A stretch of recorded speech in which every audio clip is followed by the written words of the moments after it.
been here about 10 years, cutting hair. Grew up in Oakland. Barbering is something I like to do. The barbershop has always been the place where people come and conversate. Come in here, and when the older cat is here, he's gonna tell you something, you're gonna learn something. I teach 4 classes a semester. I live pretty close to where I work, which is really nice.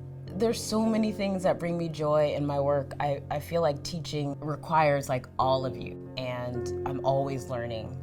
I think what keeps me going is the fact that my family, my parents, instilled a real drive in me, and that I should never apologize for who I am or what I do. I work for a nonprofit, and we work with individuals and families experiencing homelessness. The concern is if there was fires, where do they go? When things come out of nowhere, most people aren't prepared. I mean, being a native Californian, it's always in the back of my mind that I should be prepared, right? That I should have, certain amounts of food supplies and water supplies. There are a lot of Latinx, Latinos, Hispanohablantes who, may not have access to the same resources as other groups. There may be language barriers, there may be, issues around access to technology. I do really worry about people across the state who are older adults, who are people with disabilities, who may not have a good emergency plan. There are a lot of families and individuals in our community that, because of their status, they're really trying to get through today. And so there's not a lot of awareness about how I should prepare for in the future. A lot of us, we take care of a lot of different things, not just ourselves, but kids, sometimes your mother or whoever in your family. A lot of the wildfires, the people who end up getting left behind are often people with significant disabilities or older adults. A lot of us don't think ahead.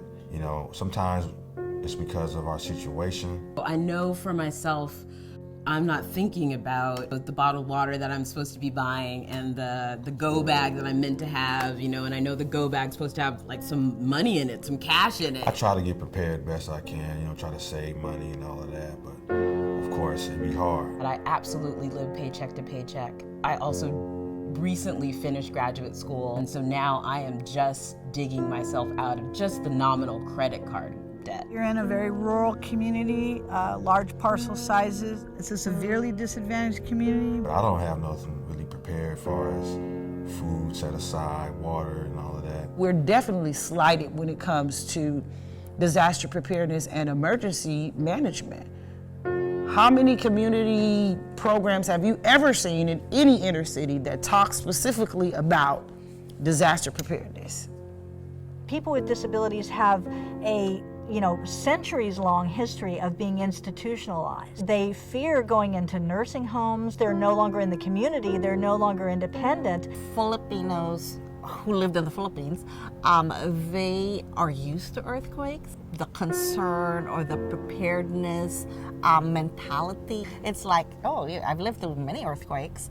I might take for granted that we need to be prepared. What I see in the Black community, a lot of people are not taking it serious. Why should I spend money on something that may or may not happen? And what I try to teach African Americans in inner city communities, it's not a matter of if, it's a matter of when. This is an existential problem, right? But when you intersect it with issues of race and gender and generational exclusion, it impacts our ability to imagine how to do it different, right? I think everybody needs to be really clear about having people with disabilities front of mind in their plans that they promote and put out there. We can't wait on the government to do these things. Even though we can make suggestions that what the government should do, we got to do those things. Mấy cái người mà người ta đương làm ở trong chính phủ đó, người ta phải đi tới từng nhà một, cho mấy người mà người ta ở đây lâu rồi, mấy người già đó. There are people who are mixed status families. Some hold citizenship in the country, some do not. So when it comes to things around government and around authorities, people might have some fear or might, not be able to feel like they can trust what is coming from government officials. The government has themselves to blame. African Americans, we have to have your trust.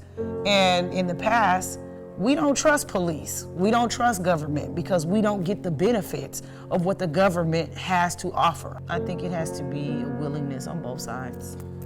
because you can't say, okay, we're willing, and others like, I don't care. The more that we could raise awareness of, what might be lacking, what are the needs, what can we do, would definitely be positive.